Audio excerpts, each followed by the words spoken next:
Hello and welcome to the Wire Wrap, our weekly show where we discuss ongoing developments as the Lok Sabha polls progress.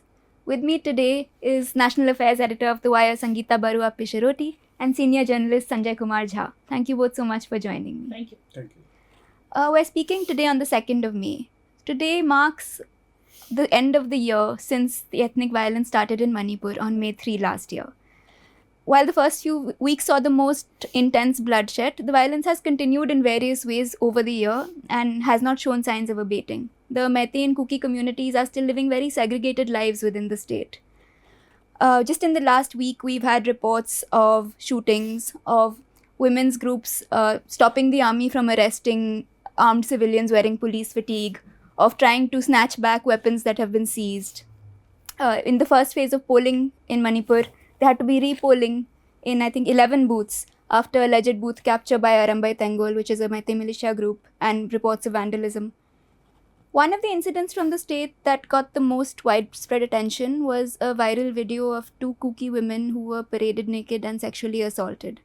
This allegedly by a Meitei mob. Now, this happened on the 3rd of May last year, but came to light in July after internet restrictions were briefly lifted in the state.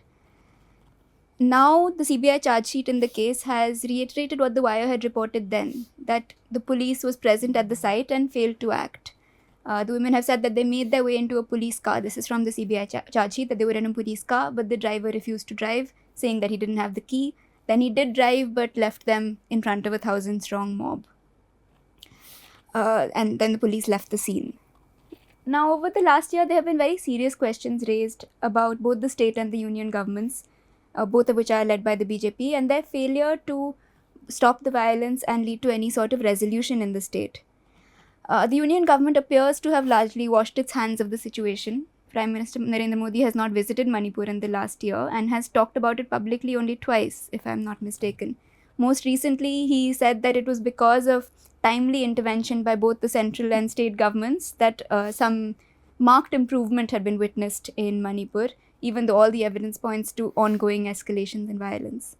When Union Home Minister Amit Shah visited Manipur to campaign, he was met with protests and also the reminder that he had failed to uphold the promises he had made when he visited last year. Chief Minister N. Biren Singh has ignored several calls for his resignation and continues to blame the violence on what he calls cross-border infiltration of Kukis. Sangeeta, I wanted to ask you, now a year into it, what is the situation on the ground and how are people feeling about both the state and the union governments? See, as you've rightly pointed out, the entire capping that you've done of the year, which is what is continuing. Okay, there is no abatement of violence. And only this week, I think earlier this week, we heard of CRPF men getting killed. So this is what is happening. Okay, so however much the Prime Minister or his other, the entire group in the government are however much they deny. But the thing is that what is happening on the ground is the reality, okay? And there is no denial to that, okay? You may want to ignore for certain reasons. That's another thing. But what is happening on the ground is the truth. So we are seeing this truth over the year. And as I would like to point out certain things, okay, which I like as an observer of the region and having come from the region, why I think that is what has happened in Manipur over the last year is very different from what we normally see in the Northeast. I have grown up in that region, seeing militancy, conflict. The major reason for the people from our generation to have left our states, to come to Delhi is only because of conflict, okay? So we know that what is happening is, what has been happening. So why I look at Manipur a little differently is, of course, there has been, fights between the Kukis and their Naga neighbors, but not, never with the Meiteis, with a larger majority community, and were ruled also Manipur. So never that fight, okay? So this is the first time we are seeing this, okay? So that's one aberration I see. Second thing I see is that the state is virtually, divided into two parts, okay? It's almost like people locally call it an LOC, after Kwokta, that you can't go, the valley and the hill districts are divided, okay? people from particularly the Kukis can't come to board a flight from Imphal, which is the only airport. Can you imagine? Okay, they have to go hundreds of kilometers away. Okay, and then you see the Meitei people also cannot go to that side. They can forget not going to the other parts of Manipur. They cannot go to Nagaland. It's not very easy for them to go to Nagaland. They cannot think of going to Mizoram. All of these fighting, these ethnic groups that are fighting are actually coming through Assam. They're not. This is something new we have seen. Okay, and the worst part is the economic blockade. One of the reasons that the BJP came to power in Manipur was because of the continuous economic blockade. And how does this economic blockade happen? It's because there are two key routes, highways, National Highway 37 and the one more highway, which were like through Jiribam and Silchar, which is in Assam, that's NH37, and the other one, which goes through Kangpokpi district of Manipur through Dimapur and all that. These are the two arteries that connect Manipur, particularly the Imphal Valley, with the rest of India. And when these blockades happen, who is affected the most? The majority community, Imphal. Okay, they don't produce much, petrol and various other things. So people are suffering, and add to that, there's so many thousands of people are still staying in relief camps on both sides. Okay, their livelihood is gone, finished. Okay, that is one thing I see a huge difference. It'll take a lot of time for the people normalcy to come. But one more thing which you have mentioned in your opening remarks, that about the two Kuki women being sexually assaulted. I come from that region, I am a northeastern woman. I have never seen women being made a part of this kind of a sexual assault and all that by northeastern men. We have always had these problems, but starting with the army and other things, okay? Never this during an ethnic riot or a violence. This is the first time. This is something I've written a piece also in the Wire then. This is something I find it quite something very difficult to swallow. And for a lot of people, even Meitei women went and attacked the house of those accused, because this is something we saw. And the other thing I'm seeing in Manipur, which is far more alarming and will take years to heal and become better, this law and order situation, which is in a militia, as you mentioned about Arambai Tengol, being supported by the government, seemingly so, because you are using the police vehicles and all that. So you are in collusion with the police, you are actually become the extrajudicial power. Okay, so militancy has always been there in Manipur, but always again there has to be a state power. There's always a state power, and at times it is the state police, or many times, most times, it has always been the central forces. But the central forces have been maligned this time. That they're siding, they're divisive, and all of that. We don't know what's happening on the ground, but look at this is something different I see. And the other thing I see is that I'm talking about Assam, when we had militancy and various other, even in Manipur also, there would be pressure of the non-state actors, say militants and all that, on the ruling party members or any politicians, okay? But never seen they've been given a dictate to come to a place and physically assaulted. These are things that are going to, this and the silence of the center. We saw a little bit of silence during the Hiteshwar Saikia government in Assam, okay? But there was no overt kind of connection. We saw that, we heard, that there were a lot of these surrendered militants, a similar situation like what is happening in Manipur, and they were being supported by, quietly so, by the Hiteshwar Saikia government, and the center knew about it and kept quiet. That was a Congress government, okay? But even then, after some time, the president's rule was announced, okay? So Hiteshwar Saikia was not made part of the Assam Accord when Rajiv Gandhi signed it in 1985. We need to remember all of those things, okay? But in Manipur, we see that there's a trust in that chief minister whose non-partisan governance and all of this non-partisan attitude is being questioned by both sides. Okay, so this is something we have to really keep in mind. So these are differences that I see, and because of that, I would say that this Manipur problem is not going away. Even if the Prime Minister shies away from it, it is a fact and is going to remain for at least a decade, to my mind. Sanjay, I want to ask you about this also. I mean, we've seen for a year how two BJP governments at the state and at the center have really failed to bring resolution to end violence even. We're still seeing deaths. Do you think at the national level, politically, this is going to have some sort of impact? See, Manipur is a great tragedy, no doubt about it. But there is a greater tragedy. That is abdication of responsibility by the Prime Minister and the Home Minister. That's unbelievable. A normal politician have the choice of not going to Manipur, not talking about Manipur, but not the Prime Minister. He's duty bound. He is not elected to dive into the sea and fly somewhere or sit in the cave or even perform the consecration ceremony of a Ram temple. He's not elected for that. The prime ministerial role is clearly defined. Narendra Modi is not allowed to redefine the prime ministerial role. By not going to Manipur, what he is saying is that I have abandoned Manipur. It is that bad. Now, can we ask as Indian citizens, if certain things, same things happen in Bihar, will the Prime Minister not go? Is he sending out a message to Manipur or the Northeast that you don't matter? And you know, this is the Prime Minister who reached Mumbai terror attack the spot where the military operations were going on. He goes there despite warning and he holds a press conference there.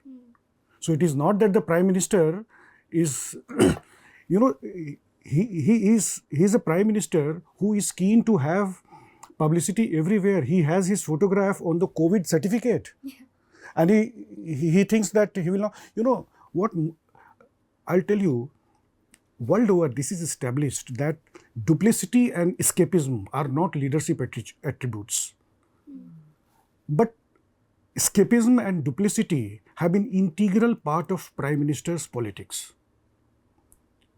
Manipur is not the sole example. You see what he does whenever there is a crisis. I think somebody has tutored him that please keep off everything which shows you in bad light, which exposes your governance failure. How he behaved when the farmers were dying in protest. 700 farmers dying in Delhi, at the doorsteps of Delhi, and the Prime Minister is not bothered. The same escapism what we see in Manipur. What he did when the women wrestlers were protesting at Jantar Mantar. When these same wrestlers will win medals, the Prime Minister will call them for tea and have photographs and give fancy dialogues and all this. But when the same wrestlers are crying, screaming, they're throwing away their medals, they went to the Ganga to throw away their medals, the Prime Minister is not bothered. Is this the new prime ministerial role we are seeing in India? Do we accept it as citizens? The Prime Minister has to identify and solve India's problems. That is the basic role. If you cannot do that, if you cannot handle Manipur, you are not the Prime Minister. It is unfortunate, but we have to say that despite 2 mandates, Narendra Modi has refused to become the Prime Minister. Now, Jahnavi, I want to add here, in a powerful comparison, what he has made with Manipur with the other issues, just to show the 360-degree view of how the Prime Minister has been behaving. Okay, so one other thing from the Northeast I would like to point out, there was also a Congress government, not Congress government, there was a Congress-backed government, Chandrasekhar, when became the Prime Minister.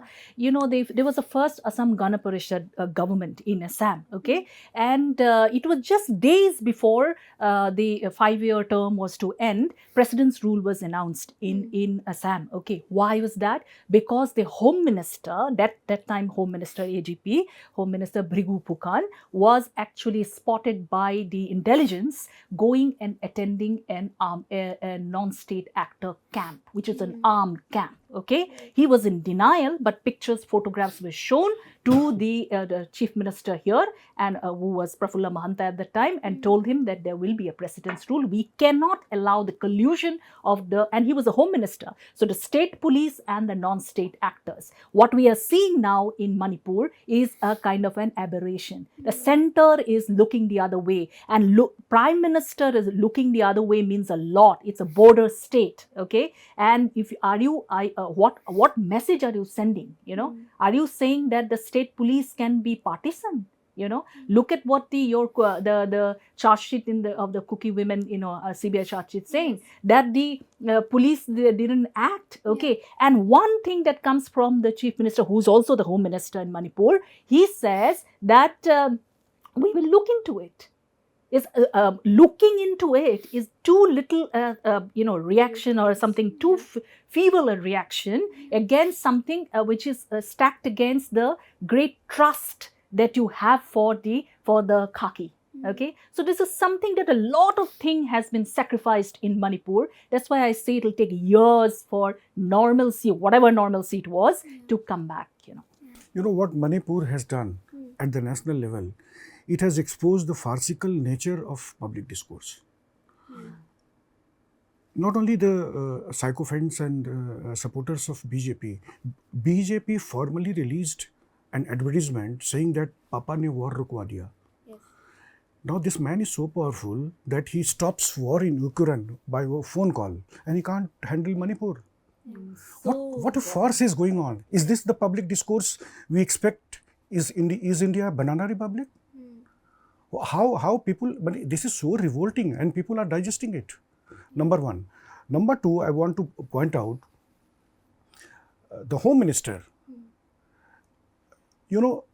Trouble spots are the primary responsibility of the government. Why in every speech, every prime ministerial speech, Jammu Kashmir has to be an integral part? Why? Because it is a troubled spot. No prime minister can give a speech and ignore Manipur. Kashmir, you have to speak on these things. But the home minister is obsessed with electioneering. Prime minister goes to 25 countries, from United States of America to Papua New Guinea, but he doesn't go to Manipur. What is this? This is an assault on Indianness. And one more thing, Sanjay ji, I want to point out quickly, before we move to the other subject.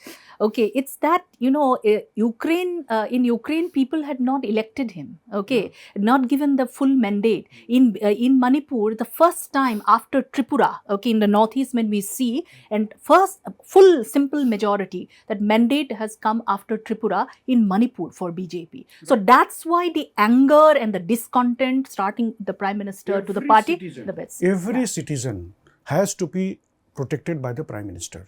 Like the majesty of Constitution falls on everybody, whether he is a believer or not, whether he is a supporter or not, the Prime Minister has to look after every citizen, every part of the country. I think that's a good note on which to go into our second topic, which is also on what we should expect from our institutions and whether they are living up to those expectations.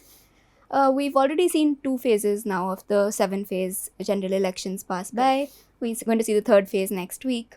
But in this time, there have been 2 recent events I want to point to that have raised some questions on the way the Election Commission of India is handling these ongoing elections. The first was the decision to change the date of polling for the Anantnag Lok Sabha constituency, which is in Jammu and Kashmir. It was supposed to be on May 7 and has now been pushed to May 25.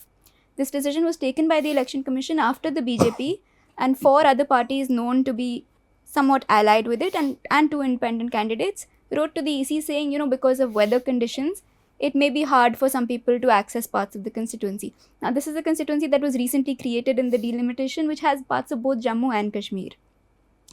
But meanwhile, the National Conference and the People's Democratic Party have said that there exists an alternate route, which is an all-weather road, and so travelling would not have been an issue. And they are pointing to a sort of conspiracy, they have called it, saying that by pushing the date, parts of the tribal population of Gujjars and Bakarwals will no longer be in the constituency to vote because they would have done their annual migration to the higher mountains. And these are a section that the BJP knows are unlikely to vote for them in large numbers, and so are trying to cut those votes by postponing the elections to a time when they won't be there. This is the first one. The second event is the release of the final voter turnout numbers for the first 2 phases, which came at a much delay. The data is usually released within 24 hours, but this time it came only earlier this week, even for the first phase. And only after the Business Line had a front page article on the issue in which it had quoted an EC source as providing those numbers. So they were in a way already out in the public domain.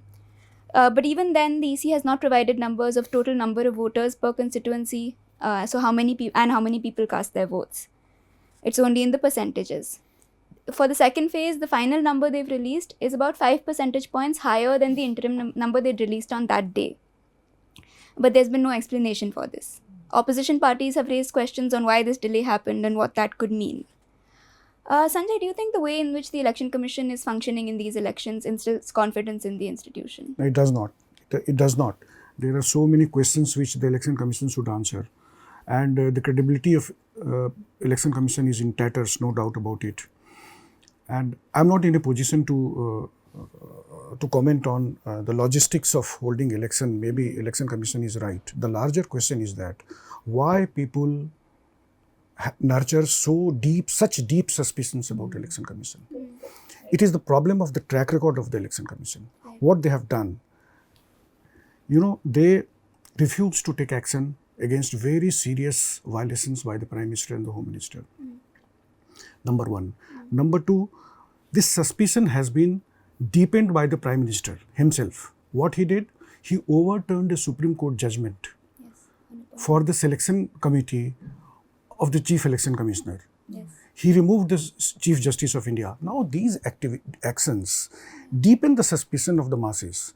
People anyway have so many doubts about the EVMs. And now the Prime Minister should have come forward and say, okay, we are going to take actions to strengthen the transparency framework. What he's weakening the legal framework. A Prime Minister is duty bound to uphold the principles of transparency and accountability. But what he does, he puts his own minister in the selection committee panel. So obviously the people will ask questions. Democracy is not only about elections. Democracy is also about trust. The Prime Minister does not understand this. So obviously the Election Commission is acting like a department of the BJP. And that's why these suspicions are there in the people's mind. As far as the data question is there is a history why people are suspecting. In 2019, a very smart journalist, I think Poonam Agarwal, she proved that there was discrepancy among the number of votes polled and the number of votes counted. Normally, mathematical error gives you a difference of 50 votes, 100 votes, 200 votes. That can be understood. Difference was of thousands of votes, 9,000, 10,000, 15,000 votes. And what the Election Commission did? When asked for explanation, they pulled down the data from the website. This is completely undemocratic. So the Election Commission and the Government of India, they have created a situation which nurtures suspicions and doubts about the conduct of the Election Commission. Sangeeta, can I ask you to come in on this? See, I'll also? pick up from what Sanjay ji has said. Okay, the major duty, the primary duty of the Election Commission of India is to hold free and fair elections. It is not just to hold free and fair elections, but it's also to make citizens like you and me and him and others, crores of others, to send out the message that it is our endeavor is to do a free and fair election. Okay, the message going out is very important, but that message has not gone out. A lot of people, among the journalist circles, you will hear people talking about this entire Modi era as undeclared emergency. Okay, we did have a declared emergency, but during the declared emergency, even then also, I don't think the Election Commission was this compromised. Okay, we have to say it's compromised because the way things have happened, what Sanjay ji has talked about, I don't want to go there. So it's a kind of a continuation of that. And coming to your question about Anantnag, and so there is a doubt.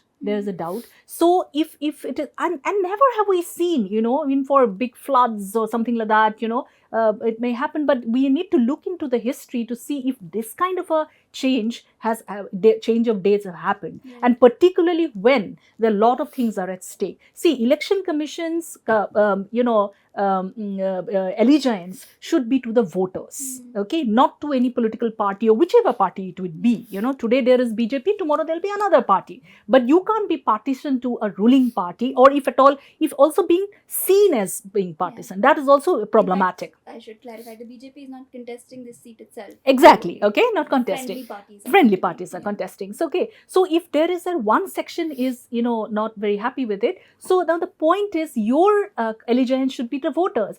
Thousands of voters, there are like about more than 40%, more than 30%, that kind of population in these assembly segments which come together to form the new Anantnag constituency, parliamentary constituency. So many people won't be able to vote. So then your whole thing should be to ensure that people can vote. I mean, we have examples of, say, there has been problems, in voting, the continuation of the process. So the EC had taken a decision to increase the voting hours and things like that. Why is that done? It is because its allegiance is to the voters, to ensure that the voters can come and comfortably participate in the democracy. That's the reason you will see older people's homes, people are the poll officers are going and ensuring that they can actually exercise their democratic right.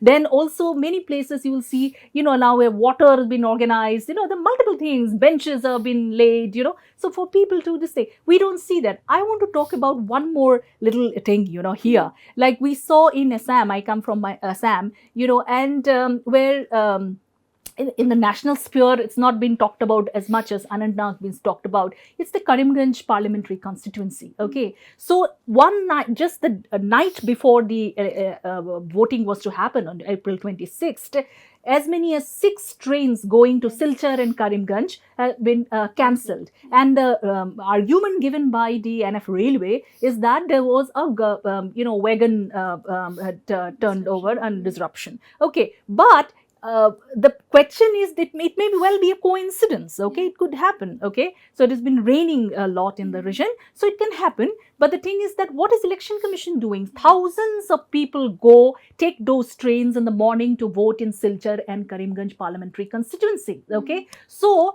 if those thousands cannot take part in the democracy, okay, so then the Election Commission has to rise to the occasion. Okay, and to ensure that maybe 2 hours we extend or things like that. They never did any of those things. So I am looking at, so the needle of suspicion has come back on the Election Commission, and which is a huge thing, because it is not that certain officers who had served the Modi government have been made election commissioners, so they should be, we should be talking about them. It's also the weakening of the constitution body, so that is directly linked to the health of our democracy. So that's something we need to be very, very worried about. And I would say this lot of election commissioners, will go down in history, for having not responded to a lot of things, particularly MCC violation. They can't even name the Prime Minister, and it's actually quite intriguing to me as a student of politics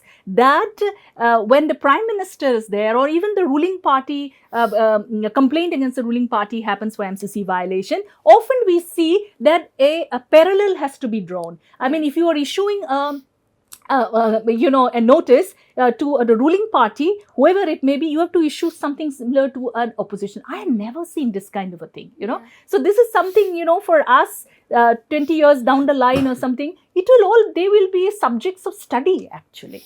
Sangeeta was talking about messaging by the Election Commission. You know what kind of messaging they have done? You will be shocked. In 2019, there was a debate case going on in Supreme Court on VVPAT counting. Election Commission filed a false affidavit. Oh, correct, I remember that. False affidavit saying that the Indian Statistical Institute called Calcutta has done a study in which they have found that 479 randomly chosen VVPATs or EVMs, if their votes are counted, it covers all the votes, it is representative, it proves that it is a tamper-proof. The ISI Calcutta disowned that report. This is the credibility of the Election Commission. They should be ashamed of it. Sangeeta, you brought up the MCC violations and the EC's inability, it seems, to even name the Prime Minister. But I want to talk a little bit about what he has been saying, and other BJP leaders have been saying as well. In the last couple of weeks, we've seen a real intensification in the sort of communal polarization that BJP leaders are propagating, the very open anti-Muslim bias that is now being expressed. Just this week, there was a video on the BJP's official Instagram handle, which showed an animated version of Rahul Gandhi holding what looked like a Muslim League flag and basically saying that if this Congress party comes to power, they're going to take all your money and they're going to give it to Muslims and only Modi can stop them. This video has been taken down now. I think it was reported by a lot of viewers as both hate speech and false information. But the video only furthered what Modi and several other leaders have been openly saying all of these days. There was his whole Mangal Sutra snatching speech, which seems to have become some sort of rhetoric the BJP is using. On a lighter note, yesterday there was this video that went viral of students from Galgotia's University in Greater Noida who were protesting outside the Congress office, holding posters about Mangal Sutra and wealth snatching. And a journalist from Aaj Tak asked them to read out these posters and explain what they were protesting against. And none of them really seemed to have an idea. So maybe these words have caught on, but people aren't really understanding what is behind them so much. At least that's what that video seemed to indicate. But I want to ask both of you, what explains this intensification? Now, we know that the BJP under Modi especially has never, or even before, has never hidden its agenda of wanting to further a Hindu nation in various ways, even without saying so outright. But now it seems like to most degrees they are saying it outright. We have recently Adityanath saying things like the Congress is pushing for a second partition. So what explains this intensification after polling has started in this sort of rhetoric? Sanjay, I can ask you first. You know, Narendra Modi using communal metaphors, communal rhetoric, and people getting surprised. It's like that somebody is asking why Sachin Tendulkar is talking about cricket. Yeah. That is Modi's USP. Modi using communal rhetoric is like a warrior using his best weapon. He is accustomed to that. So, in this election, after being Prime Minister 10 years and Chief Minister for 13 years, Narendra Modi is not seeking redemption or reconciliation in this election. He is desperate. He is desperate to cling on to power. So, obviously, he will sharpen his tools. He will obviously use his instruments, all his instruments, what he has been using for the last 25-30 years. So, nobody should be surprised that the Prime Minister is using communal rhetoric. He has done this all along. In fact, I cannot recall for the sake of decency what he used to say after 2002 riots in Gujarat. He brought out a Gujarat Gaurav Yatra soon after the Gujarat riots, when people were dying in relief camps. What Gujarat Gaurav Yatra? What Gaurav? Does he understand the meaning of Gaurav? So that has been his track record. When he says Sabka Saath, Sabka Vikas, is obviously, it's a commentary on the people. That people, he knows that people are gullible and he is aligned with them. So I am not surprised at all. He is playing on the front foot and he will continue to do that. What is more surprising, what we realized, we discovered after he became the Prime Minister, is that there can be a government which deliberately works very hard to create an anti-intellect environment. You are talking about the students of some university, I don't want to name them, protesting. They don't know, they have obviously not read the manifesto. They don't know anything about the manifesto, but they are protesting. Narendra Modi has aligned with this kind of ignorance. Narendra Modi has deliberately created an ignorant voter who he can rely on. And that's why this anti-intellect atmosphere in this country, it's not only political. This struggle is both social, cultural and political. Narendra Modi has created a kind of crisis which is far, far more serious than a political crisis. This is a national crisis. This is a cultural crisis. This is a philosophical crisis. So, it won't be easy for any other government to redeem India, to claw back India very easily. So, the Prime Minister is talking about Mangal Sutra chhin lenge. Now, Why a Prime Minister says that a Mangal Sutra chhin lenge? Because he believes there is a ready audience for that. What Prime Minister is supplying, he has worked very hard to create a demand for that before supplying. He knows that people are hungry for that. His supporters, his cadre is not looking for Gandhian tolerance. He doesn't expect the Prime Minister to talk about Gandhian tolerance. He expects the Prime Minister to deliver something toxic. That is their lifespan. That is their lifeline. So we should not be surprised at all. He will do this. It is up to the people, the opposition party, the Indian conscience to fight, resist this kind of forces. Sangeeta, I want to ask you also, this heightened rhetoric we're seeing in the last couple of weeks is also very directly aimed at the Congress manifesto in some ways. Like the Muslim League flag in Rahul Gandhi's hand was supposed to denote the Congress manifesto. What do you think explains that? Again, the thing is, what is a simple question that needs to be asked, by common citizens, that under Modi, we were supposed to have become Vishwaguru. Okay, so massive development has happened, and our foreign policy is shining, and everybody seemed to be listening to us.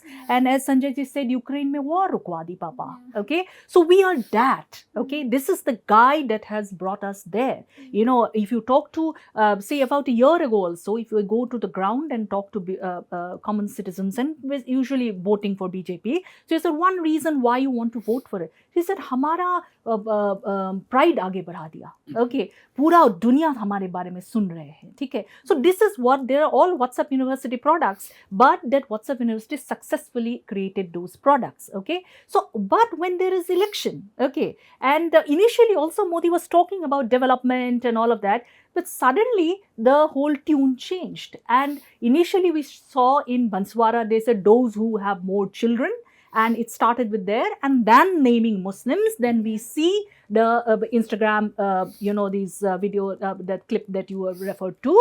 So it's like gradual coming down towards the communal pole. Okay, so what does that signify? I, as a political observer, would say that the biggest base of BJP, of the Modi era BJP, is the North Indian, the cow belt. So they've created the massive, if you see 2019, where did they get the most number of seats? Okay, so that's from the cow belt. Okay, so that has been, the fortress has been created.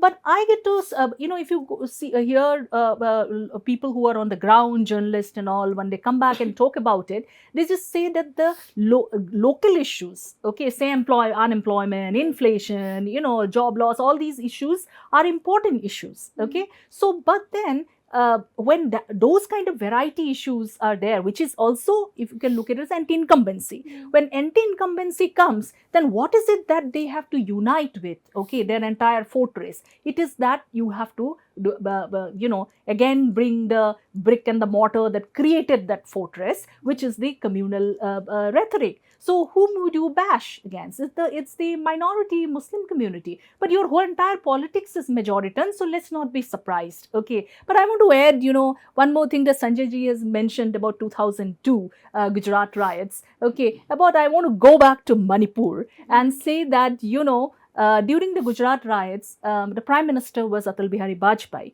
And we all remember, as a journalist, that moment where there was a press conference, and Modi, as the Chief Minister of Gujarat, was sitting next to him, and Prime Minister, belonging to the same party, has said that he broke the Raj Dharma. Okay, anybody can go to YouTube even today and see the video clip that the then Chief Minister was squirming in his seat. Okay, so perhaps, I just see that his whole mandate that he had given to an unpopular Chief Minister in Manipur is also because I think it is the Gujarat model that he had created, and in course of years have made it a mainstream model, of which the communal angle is the core. Okay, so answer to your question is that they've gone back to the core.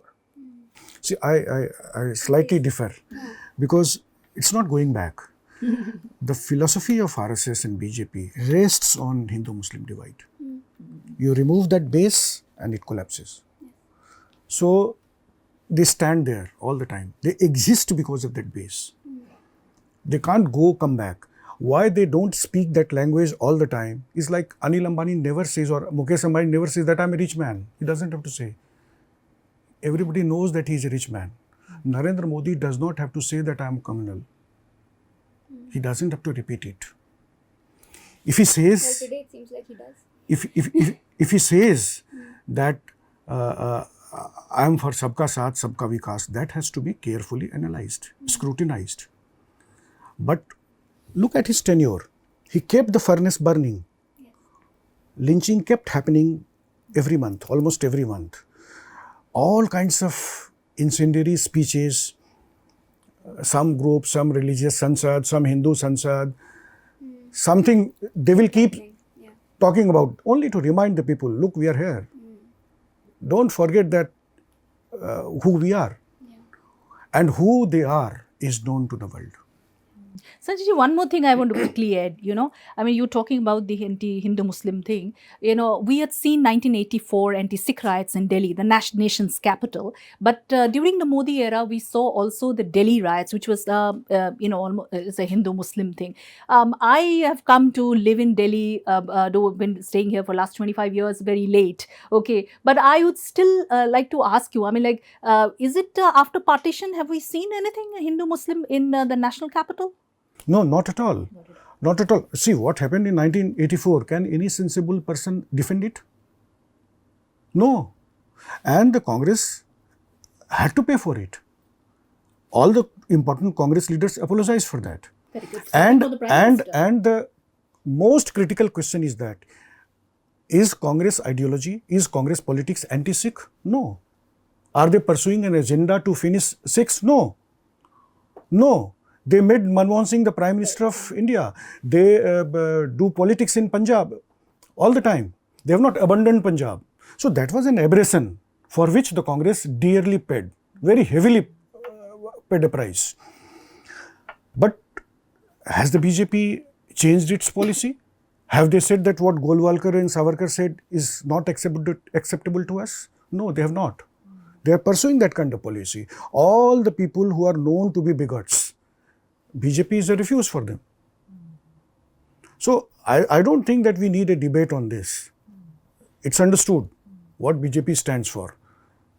And if BJP wants to change, they will have to produce empirical evidence for the people to judge and review their positions.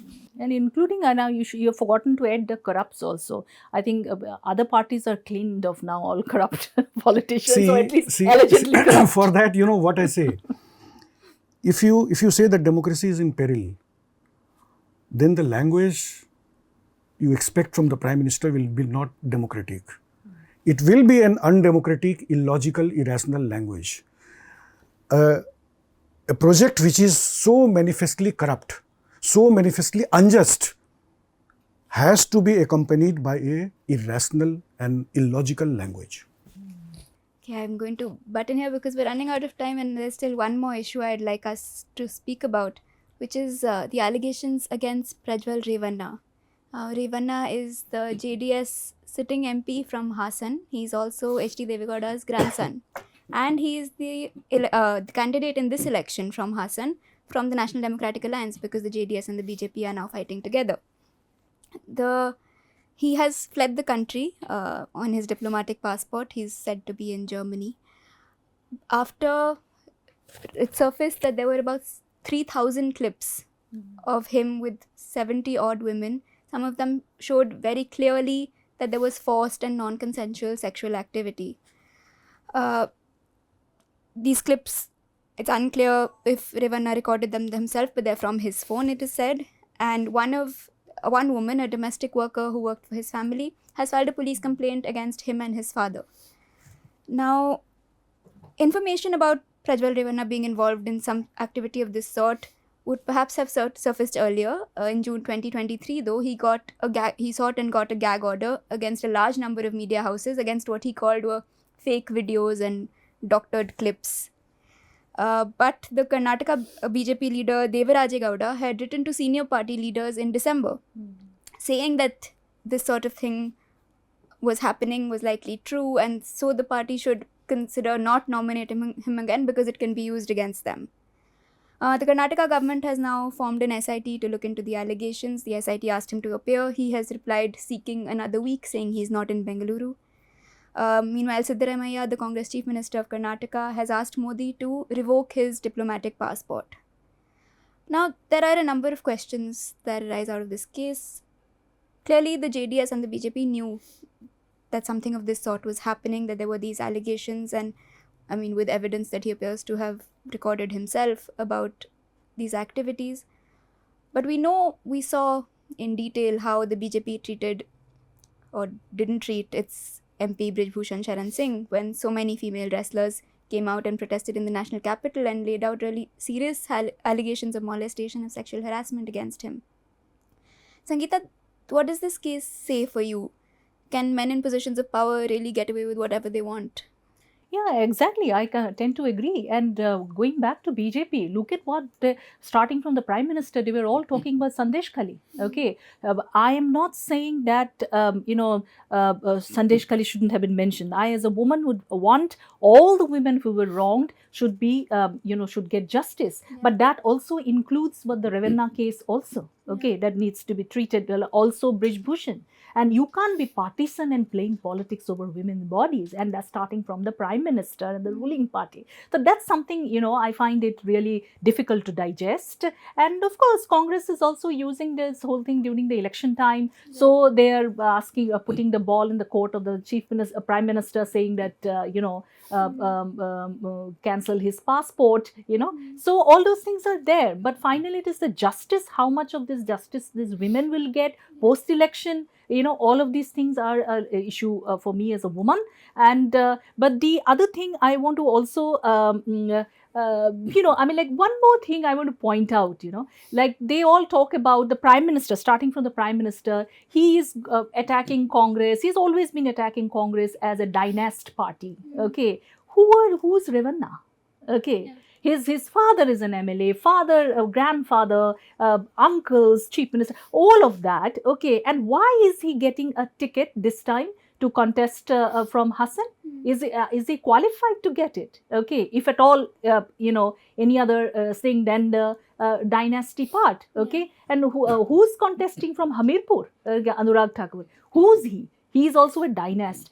In Delhi, from New Delhi, the Basuri Swaraj is contesting. Who is she? What is her claim to fame? Okay. So these are questions I have in mind as a political observer. I also want to ask, there hasn't been much attention to this case in the national media. And when it has, often it's been called a sex scandal, when very clearly the videos show non-consensual forced behavior. But primetime debates have largely ignored it, perhaps because it is an uncomfortable situation for the ruling alliance. What do you think, Sanjay, of the media's role in all of this? Let us not talk about media. I don't expect anything from them. What they are doing is they are only vindicating our position that the media is not doing its job. Media is dead in this country.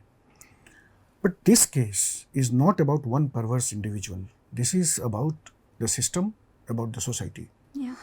Revanna fled India is not the issue. Revanna reached here is the issue.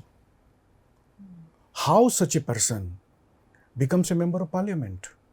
How such a person is groomed in a house of the Prime Minister, former Prime Minister? 3,000 women being exploited and nobody knows about it. 3,000 clips, about 70 women. The Prime Minister goes and blesses him, seeks votes for him. Yes. Nobody knows. The Prime Minister is omnipotent. He knows everything. But you know what the Prime Minister does? He talks about Manipur woman after the video is released. Yes. The entire system, the government was aware of the FIRs have been filed, cases have been filed, NGO was working on it.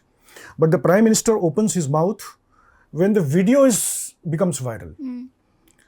In this case, the government, the Prime Minister has not spoken about it, but the Home Minister talks about it after he flees.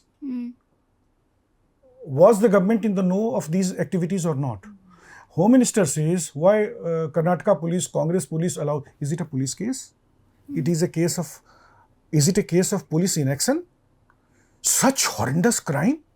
There's a blot on India's face. And the Home Minister of India and his reaction is devoid of any moral qualm. What kind of leaders we are being led by? What is this happening in this country? This is not a police inaction case. This is not a partisan politics warfare. This is a humanity crisis in India. That the system nurtures this kind of element. I think when Narendra Modi became the Prime Minister, he said that I am going to purge Parliament, kick out all the criminals. And what he has done? Shouldn't he tell people how many criminals he has purged? This is a blessing in disguise, Revanna. India should sit and analyze where it is drifting to. Not only politically, socially also. There is a huge wake-up call for each and every Indian. That's what I think. And media is also part of this malaise. So yeah, so you see the reflection Media of is a it in partner the in crime. yeah, as you see that reflection in the national media. That's all. Well, thank you both so much for joining me today, and thank you for everyone watching. I hope you'll watch again next week.